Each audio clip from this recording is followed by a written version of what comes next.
Terima kasih kepada Bapak dan Ibu sekalian karena sudah menyempatkan waktunya pada pagi hari ini untuk hadir di dalam acara Master System Infotama yang berkolaborasi dengan AWS dan juga Red Hat yang berjudul Accelerate Your Business Growth with Integrated Cloud Solution.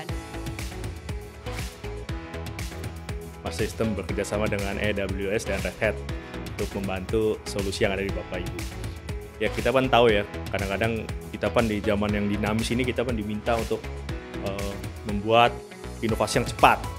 Ada namanya solusi Red Hat OpenShift on AWS, bisnis kita seperti ROSA dan Red Hat Enterprise Linux untuk memberikan solusi di mana kita bisa membuat aplikasi dengan lebih cepat dan juga cost efektif dan keamanan datanya terjamin. Kalau kita masuk ke Red Hat OpenShift Service on AWS gitu kan. Nah, tadi udah kita lihat bahwa OpenShift ini merupakan container platform gitu, yang bisa berjalan secara hybrid ataupun on-premise ataupun di atas public cloud. Nah, perbedaannya apa kalau misalkan kita menggunakan Red Hat OpenShift Service on AWS? Nah, di sini kita bisa accelerate time to value. Artinya adalah kita lebih fokus ke deployment aplikasinya. Gitu, karena di Red Hat OpenShift Service on AWS ini atau biasanya kita singkat ROSA gitu kan, itu kita nggak perlu install manual layaknya OpenShift di on-premise seperti itu Bapak Ibu sekalian. Nah jadi kita bisa lebih fokus ke layer OpenShift-nya seperti itu. Nah itu perbedaannya gitu, yang artinya adalah kalau biasa on-premise kita harus manage gitu kan, kita punya infrastructure gitu kan. Nah kalau di sini itu udah di-manage oleh AWS seperti itu, sehingga dari sisi operation-nya pun lebih efisien. Kita bisa lebih fokus ke dalam layer si OpenShift-nya seperti itu. Dan juga dari tim developer kita bisa lebih fokus ke sisi aplikasi seperti itu. Nah lalu kita juga udah ready untuk deploy secara hybrid gitu. Jadi misalkan masih ada on-premise-nya gitu kan, tapi kita pengen ada public cloud-nya juga, misalkan kita bedakan secara clustering atau environment-nya. Nah itu kita juga ready untuk hybrid cloud seperti itu. Di dalam ROSA atau Red Hat OpenShift Service on AWS, fitur-fiturnya ada apa aja gitu kan. Nah di sini tadi saya sempat mention bahwa untuk provision-nya itu dia akan otomatis dari si AWS dalam hal provision cluster-nya seperti itu. Nah sehingga lebih cepat gitu untuk kita provisioning si cluster OpenShift-nya seperti itu. Lalu secara security support, nah di sini juga kita selalu update gitu kan untuk si OpenShift dari si ROSA-nya gitu, mengikuti versi minor yang sudah rilis di atas Red Hat OpenShift Service on AWS. Lalu kita juga udah integrate dengan lebih dari 170 AWS Cloud Native Services gitu, yang artinya adalah jadi si ROSA ini atau Red Hat OpenShift Service AWS ini nggak berjalan sendiri secara independen, yang artinya mungkin dengan service AWS lain ternyata pada nggak support, misalkan seperti itu, nggak seperti itu. Tapi kita juga udah support lebih dari 170 AWS Cloud Native Services seperti itu, yang jadinya yang artinya kita bisa manfaatkan services AWS lain-lainnya gitu untuk membantu dari si OpenShift ini seperti itu.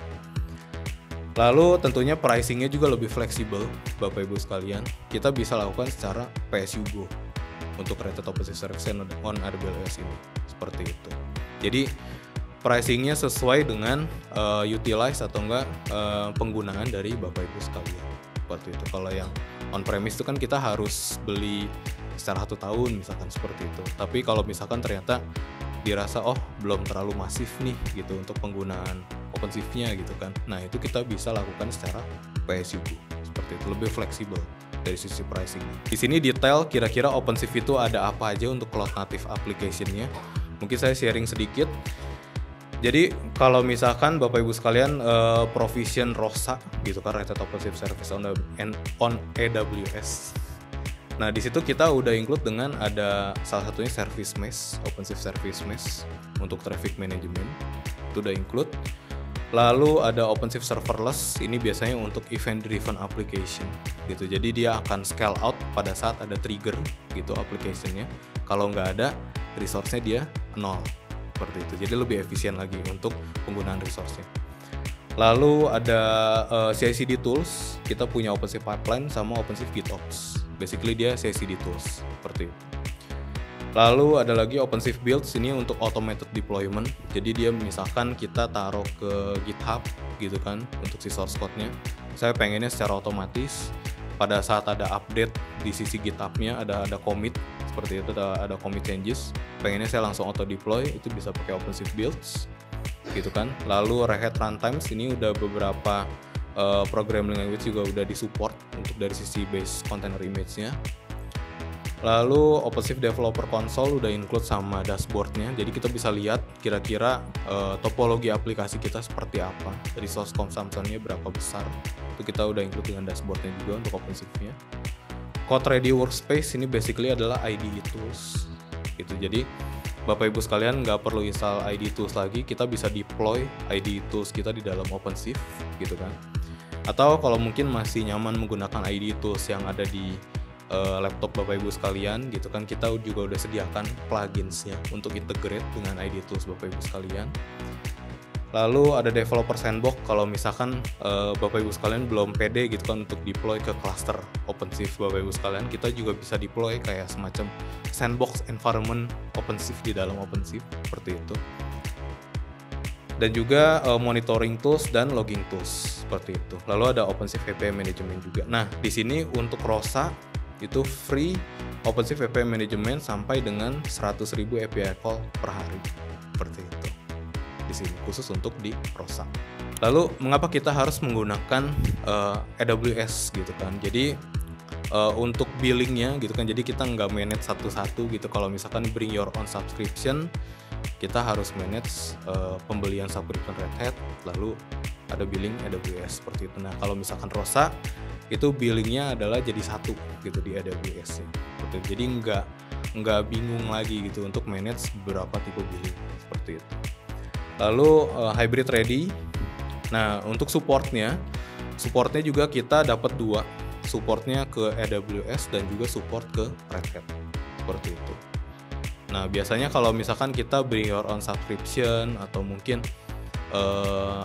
kita install manual di dalam si AWS gitu kan, itu kita supportnya hanya ke Red Hat misalkan seperti itu. Nah, kalau di sini untuk ROSA itu kita join support seperti itu. Either itu mungkin isunya mungkin ada di level Red Hat atau mungkin di AWS gitu. Kita nanti di tim backend supportnya kita akan saling kerjasama antara Red Hat dengan AWS seperti itu. Lalu integration dengan banyak lebih dari 170 AWS services seperti itu.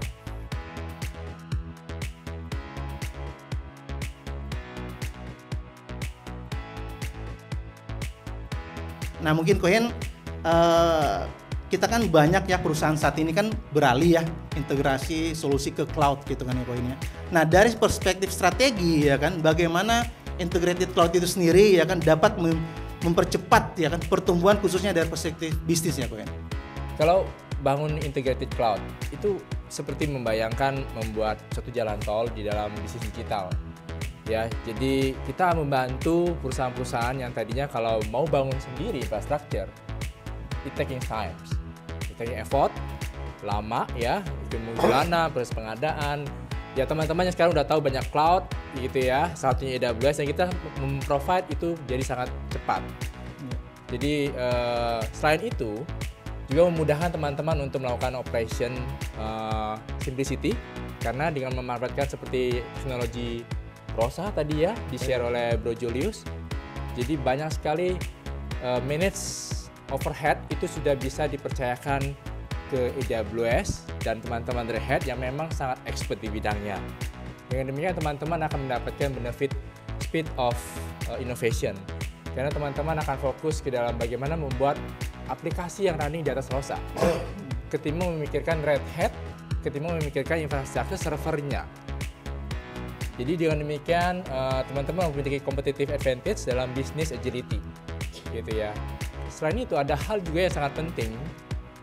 Sekarang adalah dunia AI. Dengan teman-teman mulai mengadopt cloud, sebetulnya sudah membuka unlock pintu gerbang untuk mengakses tools, service, AI, data analitik, gitu ya, machine learning, di mana AWS sangat-sangat fokus untuk membantu customer di dalam AI adoption.